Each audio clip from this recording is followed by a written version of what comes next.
नमस्कार दोस्तों, आपका अपने YouTube चैनल कामयाबी स्टडी पॉइंट पे स्वागत है। तो दोस्तों, हम फिर से एक बार हाजिर हैं बायोलॉजी के पार्ट 2 क्वेश्चंस को लेकर। पहले पार्ट को हमने कल देखा था और आज ये आपका सीरीज का दूसरा पार्ट है। तो हम यहाँ पर वैसे ही प्रश्नों को देखेंगे जो एग्ज़ाम की व्यू से बहुत ही महत्वपूर्ण होते हैं। तो चलिए आज का सेशन स्टार्ट करते हैं। और स्टार्ट करने से पहले मैं आप लोगों को एक बार दीपावली की हार्दिक शुभकामनाएं बोलना चाहता हूं मेरे दोस्तों, क्योंकि ये मेरे दिल की आवाज़ है कि आपके ऊपर हमेशा माँ लक्ष्मी की कृपा बनी रहे। तो चलिए आज का सेशन स्टार्ट करते हैं। आज का अपना पहला क्वेश्चन है, मानव रुधिर में कोलेस्ट्रॉल का सामान्य स्तर क्या होता है। तो मानव रुधिर में सामान्य स्तर जो होता है कोलेस्ट्रॉल का वो 140 से 180 मिलीग्राम होता है। यदि किसी व्यक्ति की रुधिर वाहिकाओं की त्रिज्या कम हो जाए तो उसका रक्त दाब बढ़ेगा। मानव शरीर के किस अंग में लसिका कोशिकाएं बनती है। तो इसका आंसर हो जाएगा दीर्घ अस्थि। स्तनपाइयों में श्वेत ग्रंथियां मूलतः संबंधित है ताप नियमन से।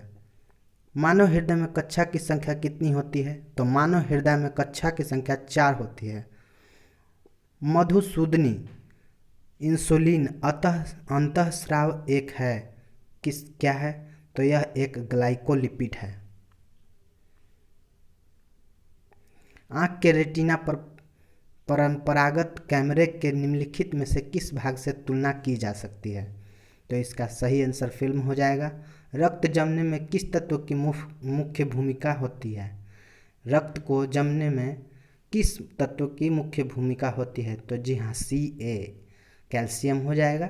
मनुष्य में सामान्यतः निरन्न फास्टिंग रुधिर शर्करा स्तर पर प्रति कितना होता है, प्रति 100 ml रुधिर पर कितना होता है। तो इसका आंसर हो जाएगा 80 से 100 mg। अधिक ऊंचाई पर मानव शरीर में लाल रक्त कोशिकाएं क्या होती है। अधिक ऊंचाई पर मानव शरीर में लाल रक्त कोशिकाएं संख्या में बढ़ जाती है। मानव शरीर में पैरों की हड्डियां कौन कौन सी होती है। तो मानव शरीर में पैरों की हड्डियां फिबुला एवं टिबिया पाई जाती है। गर्भाशय के लिए वैकल्पिक शब्द क्या होता है। तो गर्भाशय के लिए यूटेरस जो शब्द है वैकल्पिक होता है, यानी कि कभी कभी हम गर्भाशय की जगह पर यूटेरस का शब्द का इस्तेमाल करते हैं। हीमोग्लोबिन की अधिकतम बंधुता होती है ऑक्सीजन के लिए। कौन सी ग्रंथि सेक्स हार्मोन का स्राव करती है। इसका राइट आंसर हो जाएगा एड्रीनल ग्रंथि। मानव शरीर में हार्मोनों में से कौन सा रक्त कैल्शियम और फास्फेट को विनियमित करता है। आंसर हो जाएगा पराव-2 हार्मोन। पराव-2 हार्मोन मानव में शरीर के किस भाग में शुक्राणु डिंब को निषेचित करता है। तो इसका आंसर डिंब वाहिनी नली हो जाएगा। जब वृक्क कार्य करना बंद कर दे तो कौन सा पदार्थ जमा होता है। रक्त में नत्र जनित अपशिष्ट पदार्थ बच जाता है। जब एक व्यक्ति वृद्ध हो जाता है तो सामान्यतः उसका रक्तदाब क्या होता है। जब एक व्यक्ति वृद्ध हो जाता है तो सामान्यतः उसका रक्तदाब जो होता है घट जाता है। संतानों की भ्रूणीय अवस्था में माता के गर्भाशय के अंदर ही रक्त का थक्का बनने में से मृत्यु हो जाती है। इस रोग को एरिथ्रोब्लास्टोसिस या फिलेटिस कहा जाता है। जी हाँ, संतानों की भ्रूणीय अवस्था में माता के गर्भाशय के अंदर ही रक्त का थक्का बनने से मृत्यु हो जाती है। इस रोग को इरिथ्रोब्लास्टोसिस फिटेलिस कहा जाता है। इसका कारण क्या होता है। तो इसका कारण पिता का RH+ होता है तथा माता का RH- होना होता है। कौन सा रक्त समूह सर्वग्राही होता है।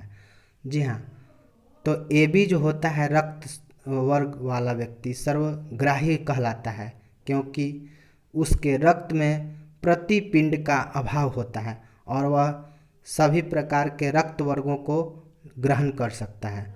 सर्वग्राही कौन से रुधिर वर्ग का होता है, यानी कि क्वेश्चन वही है AB। यदि एक पिता का रक्त वर्ग A है और माता का रक्त वर्ग O हो तो बताइए कि उनके पुत्र का कौन सा वर्ग हो सकता है। देखिए, यदि एक पिता का रक्त वर्ग ए है और माता का रक्त वर्ग ओ हो, तो वो उनका जो है संतान का ओ हो सकता है। उनका रक्त वर्ग क्या हो सकता है? ओ हो सकता है। कोई बी प्रकार के रुधिर वाला व्यक्ति किसी आकस्मिक संकट में किस प्रकार के रुधिर वाले व्यक्ति को रुधिर दान कर सकता है? तो वो जो है ए बी या बी वाले को दान कर सकता है। यदि माता पिता में से एक का रुधिर वर्ग ए बी और दूसरे का ओ हो, तो उनके बच्चे का संभावित रुधिर वर्ग क्या हो सकता है? तो जी हाँ दोस्तों, इसका आंसर ए या बी हो सकता है, यानी कि रक्त वर्ग ए भी हो सकता है और बी भी हो सकता है। संतानों की भ्रूणीय अवस्था में ये क्वेश्चन हमने कर लिया है। मानव का मस्तिष्क लगभग कितने ग्राम का होता है? मानव का मस्तिष्क लगभग 1350 ग्राम का होता है। मानव शरीर में सबसे लंबी अस्थि कौन है? मानव शरीर में सबसे लंबी अस्थि ऊरू अस्थि है। मुख्यतः इसकी उपस्थिति के कारण मानव शरीर उच्च वायुमंडलीय दाब के अंतर्गत भी बिना कुचला रहता है। कोशिकाओं में तरल। आँखों के रेटिना की परंपरागत कैमरे के निम्नलिखित में से किस भाग से तुलना की जाती है? तो इसका आंसर फिल्म हो जाएगा। मानव शरीर का सबसे बड़ा अंग कौन है? तो मानव शरीर का सबसे बड़ा अंग जो होता है ये त्वचा होना चाहिए। त्वचा होगा दोस्तों। चलिए, मानव त्वचा को रंग देने वाला वर्णक है मेलानिन। ऐसे यहाँ पर तो मानव शरीर का सबसे बड़ा अंग जो है फेफड़ा दिया है, लेकिन इसका आंसर ये नहीं होगा। इसका आंसर जो होगा वो त्वचा होगा। चलिए अगले क्वेश्चन पे हम लोग चलते हैं। मानव त्वचा को रंग देने वाला वर्णक मेलानिन होता है। कंडरा जोड़ता है। कंडरा जो जिसको इंग्लिश में हम लोग टेंडन कहते हैं, वो पेशी से हड्डी को जोड़ता है, यानी कि अस्थि से पेशी को जोड़ता है। मानव शरीर में कौन ग्रंथि ऐसी है जिसका संबंध शरीर की उत्तेजना से होता है? तो इसका राइट आंसर अधिवृक्क ग्रंथि हो जाएगा। आदमी के कंठ के किस भाग को ऑटू उधर्व एडम्स एप्पल कहा जाता है? तो इसका राइट आंसर थायराइड उपस्थि हो जाएगा। मानव शरीर में पुच्छ कौन सी संरचना में संलग्न होता है? तो इसका आंसर हो जाएगा बृहदांत्र।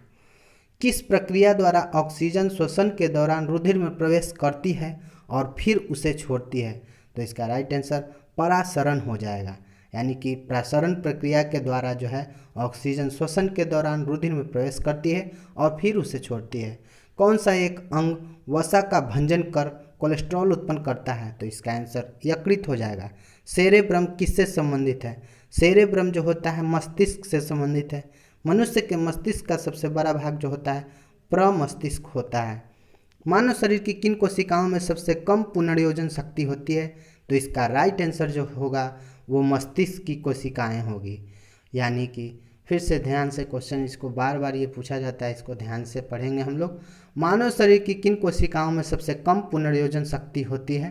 तो इसका राइट आंसर मस्तिष्क की कोशिकाएं होंगी। किसी मृत प्राय व्यक्ति का गुर्दा लेने के लिए उसे किस स्थिति में होना चाहिए? केवल तंत्रिकीय प्रकारों का आवासन होना चाहिए। यदि एक पिता का रक्त वर्ग ए है और माता का रक्त वर्ग ओ हो, तो बताइए कि उनके पुत्र का कौन सा हो सकता है? ये उसका हो सकता है ओ।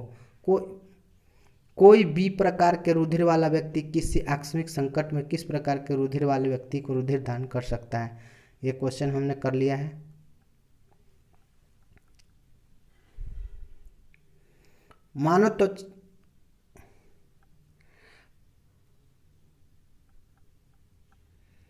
मानव शरीर में पुच्छ कौन सी संरचना में संलग्न होता है? बृहदांत्र। किस प्रक्रिया द्वारा ऑक्सीजन श्वसन के दौरान रुधिर में प्रवेश करती है और फिर उसे छोड़ती है? प्रासरण। कौन सा एक अंग वसा का भंजन कर कोलेस्ट्रॉल उत्पन्न करता है? यकृत। सेरेब्रम किससे संबंधित है? मस्तिष्क। मनुष्य के मस्तिष्क का सबसे बड़ा भाग जो होता है प्रमस्तिष्क होता है। मानव शरीर की किन कोशिकाओं में सबसे कम पुनर्योजन शक्ति होती है? मस्तिष्क। तो आज का सेशन यहीं पर समाप्त होता है।